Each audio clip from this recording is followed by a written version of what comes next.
Three sacks and a big day from Bijan. Did the Falcons play their most complete game against the Dallas Cowboys?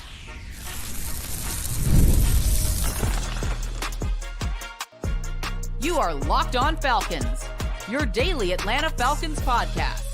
Part of the Locked On Podcast Network, your team every day.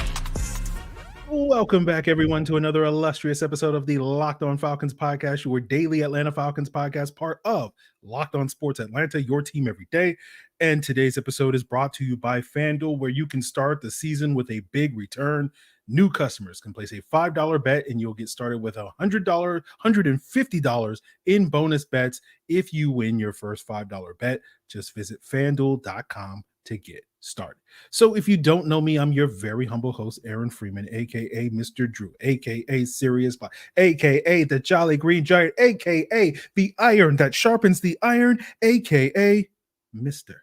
aka, and I've been covering the Atlanta Falcons for so many years. Formerly at falcfans.com, RIP, still going strong on this illustrious podcast. We are inching our way to 2,000 episodes of the Locked On Falcons podcast for yours truly. And of course, I thank each and every one of you that has been along for however many of those rides, whether it's one episode or 2,000 of those episodes, as everydayers that make this podcast your first listen each and every day. And to become an everydayer, all you got to do is subscribe or follow for free on YouTube or wherever you listen to podcasts. So today, the Atlanta Falcons moved to 6-3 with a 27-21 win over the Dallas Cowboys. You know, the Falcons were, despite being in control of this game for most of the game, you know the Falcons had to make it very dramatic. We weren't getting flashbacks at the end with the Cowboys potentially recovering an onside that could have allowed them to tie the game. No, that's never happened before. I wasn't sitting here going like, are you serious, Falcons? But it was a great day for the Falcons, a complete win for the Falcons. You saw it in all three phases: offense, defense, special teams. You saw critical plays there. Again, not perfect game for the Falcons. As I said, they always got to try to maximize the drama in the fourth quarter. I think they just do it on purpose. But let's talk about, the sort of complete performance from this team by talking about the defense. 3 sacks from Arnold Ebiketie, Grady Jarrett, and Kaden Elliss today. 8 quarterback hits today, which basically almost matches their combined total over the last 3 games, which are 9 quarterback hits.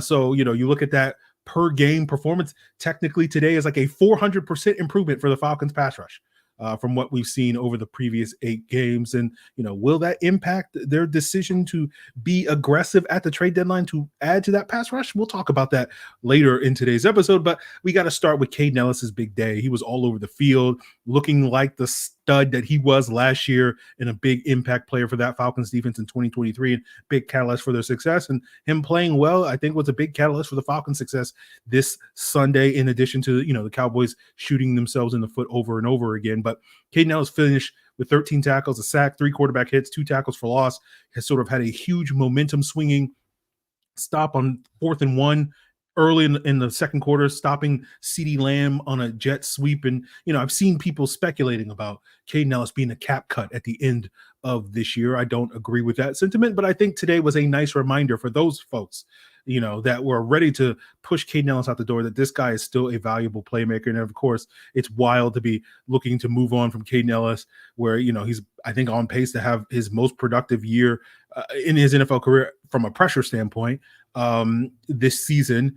And for a team that is so desperate for any type of pass rush help, like you can't let, the 25 to 30 pressures that Kaden Elliss, I think, is on pace to have this year walk out the door for nothing, just to, save a couple of dollars. But switching gears to the Falcons offense, Bashan Robinson continued to show why he is the most talented player on the roster. 145 yards total scrimmage, 86 on the ground, 59 in the air. You saw a lot of Bijan in terms of the Falcons' early down success, not only with him as a runner and a receiver. You looked it up. He had a 62% success rate on his carries on first down in this game. For those of you not familiar with success rate, as a runner, basically anything above 45% is very good. 62% is basically elite. 75% success rate as a receiver when targeted on first down, 117 combined yards, rushing and receiving on 17 first down touches. And we knew going into this game that the Falcons would have a favorable matchup with Bijan Robinson against these struggling Cowboys linebackers and safeties in coverage against one of the worst run defenses in the NFL on the ground. So you saw that come to fruition. And talking about the early down struggles. We'll talk later in the episode about the Falcons' third down struggles, in part due to, or solely due to Drake London's absence in this game. But you did see Darnell Mooney step up in a major way with 2 fourth down conversions to sort of help pick up some of that slack. The second one was a huge one, obviously, with a 36-yard walk-in touchdown on a pick route, a great play call by Zach Robinson, great read, great vision from Kirk Cousins on that play, seeing the blitz coming, and the Falcons dialed up the perfect play to beat it with Mooney sort of just waltzing into the end zone. If only we could have got a true Deion Sanders high step from Darnell Mooney, it would have been incredible, and I would have been able to take back every negative thing I've said about Darnell Mooney for all of eternity if we had gotten that Deion high step on that particular play. But again, still Darnell Mooney leaving me disappointed. No, I'm kidding, guys. Speaking of great reads from Kirk Cousins, we saw an excellent start to the month of Kirkvember, right? Kirktober was great. Kirk has historically been even better, more efficient quarterback in Kirkvember, and he got off to a great start today against the Cowboys, looking poised, looking decisive, as illustrated on that fourth down touchdown to Darnell Mooney. And we questioned, right? We went into this game questioning, okay, we've seen Kirk carve up the Bucs twice. We haven't seen Kirk carve up really anybody else this year. So can we expect, the version of Kirk Cousins that plays against the Tampa Bay Bucs for the rest of the season? And today, at least today, we'll find out. We still got 8 more games left to play this year, but at least today, the answer was yes, right? And again, there's still going to be more challenges to come, better defenses than what Dallas's defense, presents later in the season. But hey, we'll cross that bridge when we get to it. And you saw a continuation of Kirk Cousins' command and comfort in this offense this Sunday. Very efficient, 19 of 24 passing for 222 yards and 3 touchdowns. And you love to see Kirk Cousins' mobility. For the first 8 weeks of the season or 7 weeks of the season, it was a 0 out of 10, right? And the last 2 weeks, it's been like a 2 out of 10. And man, that's an incredible achievement for Kirk Cousins at this point. You saw the big run last week at the end of the Bucs game, a critical sort of 13-yard run on a 2nd and 14 to sort of help the Falcons extend a late game drive. And you saw the sort of more subtle pocket movement today, right? No big scrambles or anything like that, especially on that 29-yard pass to Bijan Robinson at the start of the fourth quarter. There were bodies around Kirk's legs. You saw the subtle movement in the pocket to avoid those bodies. Hit Bijan. Bijan made a great adjustment on his route, beating Eric Kendricks, again, getting that sort of mismatch on those Cowboys linebackers. And that big play right there, was able to set up the final score of this game, which wound up being a Tyler Algier rushing touchdown from, I believe, 6 yards out. And shout out to the offensive line for clearing the way for Algier to finish off that drive. Caleb McGarry, Charlie Warner had some big blocks on that touchdown run. You saw the pile move, and it's nice to see Caleb McGarry bounce back after a couple of rough weeks in pass protection, getting back to being that sort of enforcer in the run game that we know Caleb McGarry is. But, that all said, let's talk about the Kirk Cousins chaos meter, something that we talk about each and every week on these rapid reactions immediately after the game, something I inherited from Locked On Vikings host Luke Braun. We talk about the chaos meters. There's 5 different levels of chaos when it comes to Kirk Cousins. Level 1 is the least chaotic, right? This is when Kirk is super conservative, too conservative for his own good. Level 2 is this sort of classic Kirk Cousins effectively managing the game. Level 3 is what we want, which is peak Kirk Cousins, where you get that effective game management, just a little bit of chaos just to get Kirk to that next level and peak version of Kirk. Then level 4 is when the chaos is too much. It takes over. We've seen a couple of games like that from Kirk. And then level 5 is something I've added, borrowing from Luke Braun of Locked On Vikings, which is Kirk. There's a chaos to a level where we need to start talking about Michael Penix taking over at the quarterback position. And fortunately, we have not had any level 5 games at this point. And hopefully we will not see any level 5 games for the rest of eternity. But today we got a level 3 game. And I think we barely got a level 3 game because, to me, Kirk played well. This was one of his better games of the season, but it wasn't that chaotic. But we got a little bit of Kirk Cousins chaos because, it's just not, hey, the chaos meter isn't just, hey, Kirk played well. It's an automatic peak level 3 Kirk Cousins game, right? No, you got to get that chaos. We got a little bit of chaos. So I'm going to go like a 3.1. This was more of a game manager, Kirk doing an excellent job managing the game, but we got a couple of chaotic moments. We got a sack strip fumble. We got another play that almost was a sack strip fumble. So that's enough for me to bump it into level 3, that 3.1 type of thing. We didn't get any sort of crazy, oh no, Kirk, what are you doing type of chaotic moments that we have seen, time and time again in the first 2 months of the season. But again, I gained a peak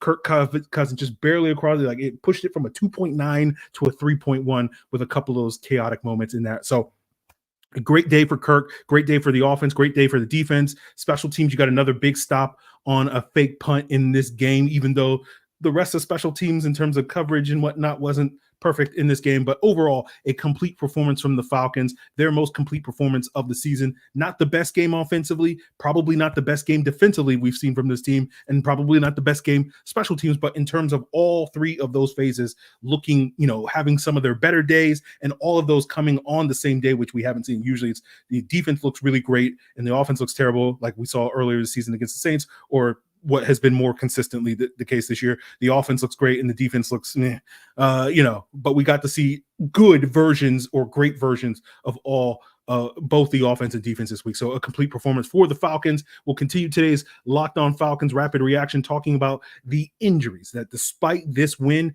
there are two potential injuries that the Falcons had went with Drake London and Grady Jarrett going down in this game. And if those injuries extended to future weeks, it could be very problematic for the Falcons to continue playing a complete performance on either side of the ball. And we'll break that down to continue today's Locked On Falcons. With Robinhood Gold, you don't need a silver spoon to eat up the financial favors of the 1%. Robinhood Gold allows others to get the rates and perks usually reserved for high society, and now the resourceful individual with Robinhood Gold can earn the very liberal rate of 4.5% APY on uninvested cash, receive unlimited 1% deposit bonuses, and be rewarded with a handsome 3% retirement boost on an IRA account. Robinhood Gold provides the privileges of a high net worth for any net worth. These generous benefits are now available for only $5 a month. The new gold standard is here with Robinhood Gold. Sign up at Robinhood.com/gold. Terms apply. For product-specific disclosures, visit Robinhood.com/gold. Investing involves risk. Rate may change. Gold membership is offered by Robinhood Gold, LLC.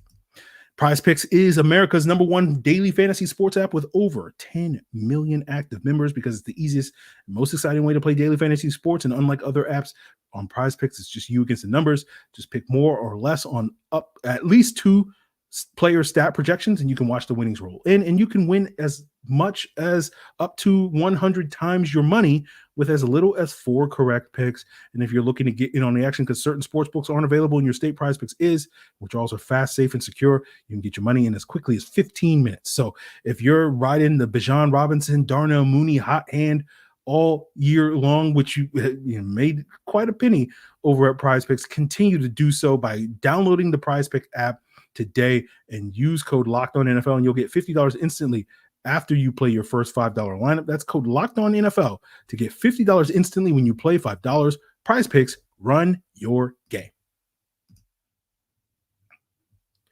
So we did not get any official updates from Falcons head coach Raheem Moore's postgame on the extent of the injuries to Drake London and Grady Jarrett. Grady did tell reporters in the locker room that after he exited the game in the third quarter, at the end of the third quarter with an Achilles strain, that his absence was precautionary at that point, and said, seemed to be in good spirits.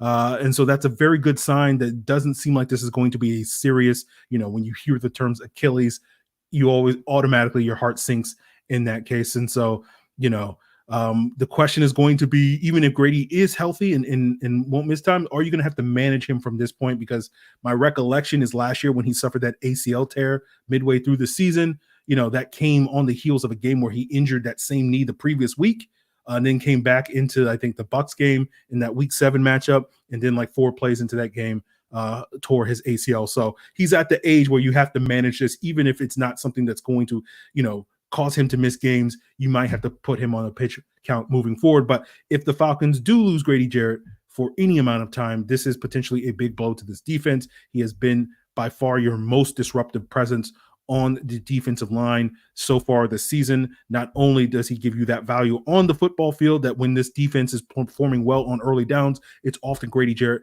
disrupting and causing those negative plays to get offenses behind the chains against this Falcons defense, as we've discussed so many times on this podcast, that too often offenses can get ahead of the chains against the Falcons on first and second down and get themselves into manageable third downs, which they are able to extend and be able to move the ball effectively against the spin, but don't break defense. But when this defense is performing well, you often see Grady Jarrett being that disruptive presence up front. Not only do you miss that on the field, but you potentially miss the leadership off the field. And so, regardless of on the field, off the field, he's going to be a difficult player to replace. It's going to take a collective effort to fill that void if Grady Jarrett does miss time. Veterans like David Onyemata, Eddie Goldman will have to step up. Young players like Zach Harrison, Quan Graham, and potentially Brandon Dorlus, who was inactive again this week. It was notable to me that you saw Damon Harris out there getting some of those interior D-line snaps on passing situations in the fourth quarter, as opposed to some of the veteran players late in the game. So we'll get an update on Monday. He's supposed to get an MRI to sort of see if it's a serious injury. Hopefully we'll have a positive update for you guys tomorrow on the podcast. But turning to Drake London, he exited the game with a hip pointer after catching a touchdown on the second drive of the game. Again, no update on the severity of that injury, and hopefully it's not serious. Typically, hip pointers aren't usually serious injuries or anything like that. But you saw the impact and the absence of Drake London impacting this game, right? The Falcons struggled on third downs. They were 4 of 13 on third downs today, 3 of 12 after Drake London exited the game. Now, again, the Falcons were able to make it work because of their early down success, because of some key fourth down conversions. But we've seen all year long, and you felt that absence in this game, that Drake London is Kirk Cousins' security blanket. That it's a critical down, like a third down, in the red zone, fourth downs, etc. It's Drake's London's number that is getting called the vast majority of the time, and he's the guy that's been consistently making those plays in those situations. And as explosive as Darnell Mooney has been this year, and he absolutely has been, his game is not really built around making those big, tough, contested catches like Drake London can in some of these tight windows on these critical downs and in the red zone. And again, I think you were missing that in this game. It's not a coincidence to me that on the Falcons, like basically 3 scoring drives after Drake London exited the game, they had like minimal amount of third downs that they needed to convert. And if Drake London does miss time or is limited moving forward due to this injury, you're going to need Kyle Pitts to step up. He had a quiet game today, only 1 target, 1 catch on a check down on a 3rd and 14 in the second quarter. So set up that big fourth down touchdown to Darnell Mooney, but we need Kyle Pitts to kind of be that big body security blanket to fill the void of Drake London. You didn't get that on today, Sunday. It didn't hurt the Falcons and cost them a game, but that is not something that you want to see moving forward. So we'll see if the Falcons can, what the extent of Drake London's injury is. Again, we'll have updates for you guys tomorrow on the podcast based off of what Raheem Morris gives us. Although, knowing coaches are like, oh, well, we'll see how the week goes. That's usually how Raheem's answer is. So we probably won't really get a better idea until Wednesday or then even Friday on either one of those guys' status. But hopefully we'll get some good news on that. So, Grady Jarrett and Drake London are 2 key factors in this team's success. And the Falcons do have enough talent elsewhere with Kyle Pitts, with some of the players on their defensive line to pick up the slack if need be, but you just didn't really see that today on Sunday when the Falcons kind of needed it, or didn't necessarily need it to win the game, but certainly would have benefited from having that in this game. So hopefully, again, we'll have some positive news from you guys from Raheem Morris on Monday morning. But, I know many of you guys are looking for positive news, maybe potentially on Tuesday morning or Tuesday afternoon or at some point over the next 48 hours, because the trade deadline is nearing. And I'm sure you're hoping that the Falcons make a move to upgrade this pass rush and build off of today's success. And we'll break down the latest rumors that occurred over the weekend and whether or not today's game is going to make the Falcons more or less aggressive to make a move at the trade deadline. Time is a precious commodity, and sometimes I find myself disappointed with how much I feel like I'm wasting scrolling mindlessly on my phone. And often I think, I could be spending this time looking to improve myself.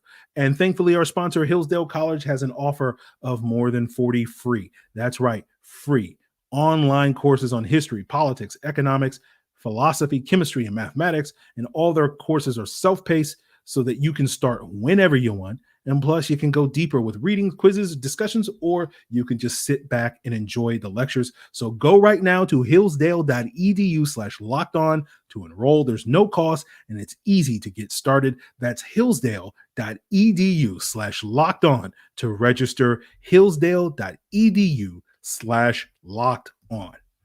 And get ready to tackle more NFL action this season with FanDuel, America's #1 sportsbook, because right now new customers can bet $5 and get $150 in bonus bets if you win. And the FanDuel Sportsbook app is going to give you everything you need to place live bets on the NFL all in one place, whether it's getting that hunch in the middle of the game, whether you want to check out the latest stats or view the live play-by-play. It's all available for you on FanDuel on the same page where you place your bets, and go check it out to see what's coming up for this big line in hate week, with the Falcons traveling down to New Orleans to take on the much reviled New Orleans Saints, who just dropped a heartbreaking loss to Bryce Young and the Carolina Panthers. No team is more down bad than the New Orleans Saints, and let's keep them down bad. But again, check it out over at FanDuel.com to join today, and you'll get started with $150 in bonus bets if you win your first $5 bet. Why not throw it on the Falcons taking down the Saints for the second time and getting that sweep? And again, that's all over at FanDuel.com. FanDuel is America's #1 sportsbook, so never waste a hunch and make every moment more with FanDuel, an official sportsbook partner of the NFL. So if you missed it this weekend, there's been a lot of rumors basically since Saturday from folks like Adam Schefter, Jeremy Fowler of ESPN, Diana Rossini of Athletic, and I'm sure others that I'm missing, that the Falcons are going to be quote unquote aggressive, trying to upgrade their pass rush ahead of Tuesday's trade deadline. And that's not a surprise. I think most people are looking at the Lions and Falcons as the two natural choices to potentially make a move to upgrade their pass rush. And, we know the Falcons pass rush has been struggling mightily. Again, they didn't struggle as much today against the Cowboys. Does that move the needle for them for or against making a trade deadline? Hopefully it doesn't, at this point in time, but we'll talk about why, I tend to be a little bit more skeptical. I went into this game skeptical of the Falcons making a move at the trade deadline. I don't come out of this game really moving the needle in that regard. So if you went into the game being like, we got to make a move, this game shouldn't move the needle for you. That's basically what I'm getting across, regardless of where you were heading into this game. But a lot of those rumors since Saturday have been connected to former Georgia pass rusher Azeez Ojulari, now with the New York Giants. He is a free agent after this season. We've talked about Azeez Ojulari potentially being a trade option for the Falcons since the offseason, going back to like March and April. We talked about, hey, the Falcons need some more help at pass rush than what they are currently willing to give, not signing guys in free agency. And then, of course, they made the trade for Matthew Judon in August, and that kind of quieted the need to go out there and make a trade for Azeez Ojulari. But we were talking about him as late as that week before the Judon trade as a potential option for the Falcons at that point in time. But, now given the struggles, Judon not being as impactful a pass rusher as we all thought he would be, you still need another body there, and potentially Ojalari could provide that. He's off to a great start this year, 6 sacks as the quote unquote fourth guy in New York. He added 2 more quarterback hits today against Washington, according to the box score. I did see multiple reports from Mike Garafolo over at NFL Network saying earlier this week, as well as on Sunday morning, that the Giants are not going to give him away, that a late round pick similar to what the Chiefs gave up for Josh Uche last week is probably not going to budge the Giants to move on from Ojalari. And that makes you, basically, Garafolo said specifically a 6th or 7th round pick. And the Falcons currently do not have a 3rd round pick due to the Judon trade, a 5th round pick due to tampering, and a 6th round pick as part of, I think, the Van Jefferson trade last year. So they instead just have a 1, a 2, a 4, and I believe 3 7ths at this point in time. And so if you're assuming Garafolo's reporting is accurate, that would mean you can't trade one of those 3 7ths for him. Instead, you're going to have to give up that 4 to get Ojalari, if not more than that. Again, I'm assuming the Falcons are going to give up a 2 for Azeez Ojulari or anybody really at the trade deadline. But the question, of course, is Ojalari worth it? Maybe. I don't know. We'll see. I think Ojalari is a good player. I think he certainly could help the Falcons.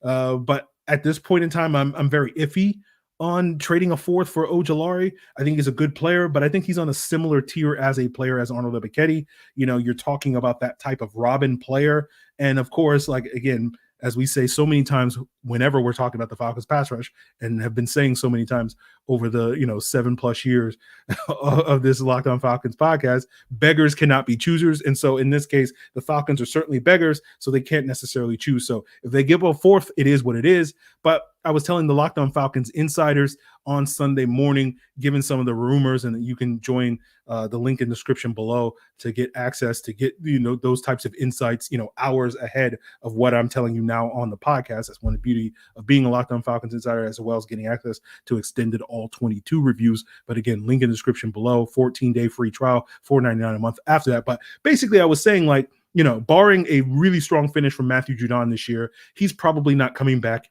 to Atlanta with his contract voiding after the season. And because of that, that's going to put even more pressure on the Falcons if they make this hypothetical trade and projected trade for Ojalari for a 4th-round pick, that they're going to need to re-sign him in order to justify that pick, right? There's just more pressure on them to do that, because at this point, if you've given up a 3rd for Judon and you get 17 games out of him, and then you give up a 4th for Ojalari and you only get 8 plus, hopefully the Falcons make the playoffs, games out of him, giving up those draft picks to basically only get, 25, 26 games out of these guys feels like a waste. That's not good value for the Falcons. And so that's going to put pressure on the Falcons to give Ojalari that new contract in order to justify, hey, at least we didn't totally burn these draft picks and whatnot. And, let's assume that Ojalari does play well enough to justify that second contract from the Falcons. But then you add on to that the overwhelming pressure for the Falcons to use next year, the 2025 number 1 pick, on an edge rusher in the 2025 draft. Again, will the Falcons do that, given that we've been saying, hey, you should use your number 1 pick on an edge rusher like the last 4 years? They haven't done that. And again, it's going to be fun to tease Jarvis about that all offseason long and watch him freak out about it and start writing his manifesto to do harm to the folks in Flowery Branch, Georgia, if they do pass on that guy. But in all seriousness, hopefully Jarvis, we won't have to bail Jarvis out of jail or anything like that, or federal prison or anything like that. But, in all seriousness, can this team afford to pass on an edge rusher in round 1 again in 2025? Today, the answer is definitely not, right? Now, again, maybe we have a different conversation at the end of the season if players step up in the back half of the season, but you can imagine a scenario where, okay, you pay Ojalari, you have Arnold Ebiketie going into his contract year in 2025, and then you have that 1st-round pick on the roster with a long-term future. Can you really afford to feature all 3 of those guys at the same time? Probably not, unless that 1st-round pick is going to have the versatility to kick inside on passing downs and have Ojalari and Ebiketie as your edge rushers in that 1st-round pick, rushing on the interior. All 3 of those guys are probably not going to feast at the same time. So someone's going to get washed out. It's not going to be the 1st-round pick. And if you pay Ojalari, it's not going to be him. So it's naturally, it's going to be Arnold Ebiketie. So do you essentially move Arnold Ebiketie next offseason or during next year or whatever, because he's not necessarily in a place to get that long-term contract from Atlanta? And so essentially the argument I'm basically making is, if you trade a 4th for Ojalari, you're essentially at this point in time positioning to replace Arnold Ebiketie with Azeez Ojulari, and you need to be convinced, in order for that move to be justified, you need to be convinced that Ojulari is going to be an upgrade over Arnold Ebiketie. And at this point in time, maybe, sure, it's possible, but I don't know if I would sit here and pound the table and say, absolutely it is, right?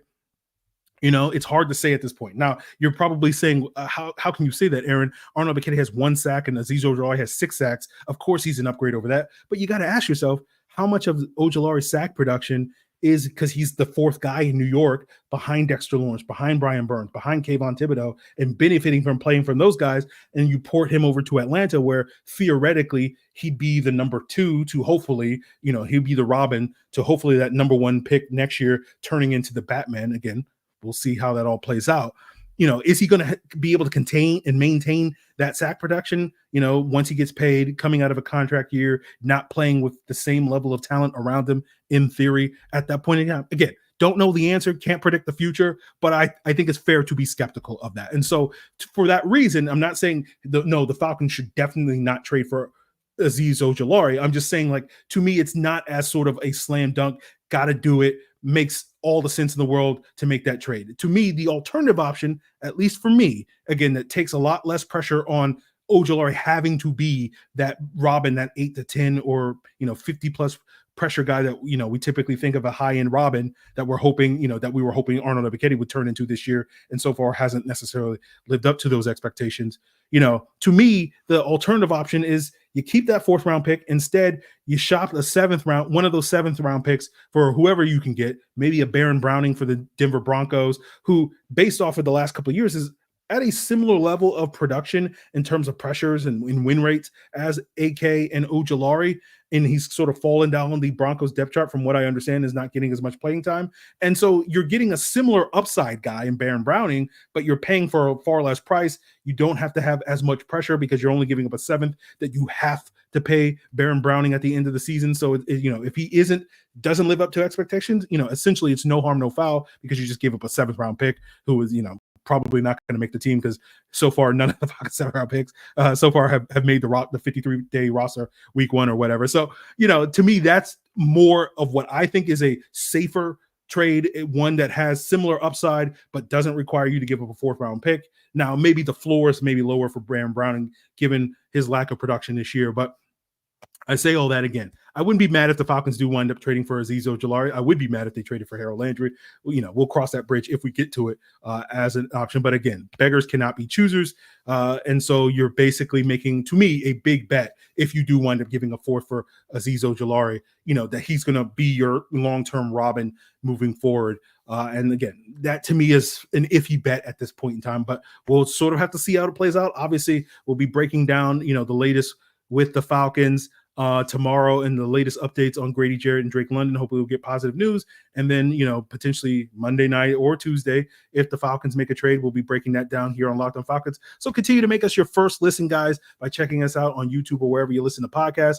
And of course, make sure you check out Locked On NFL, 2 shows daily, going to get you geared up for all the other action that occurred this weekend in week 9. It's all part of Locked On Podcast Network, your team every day.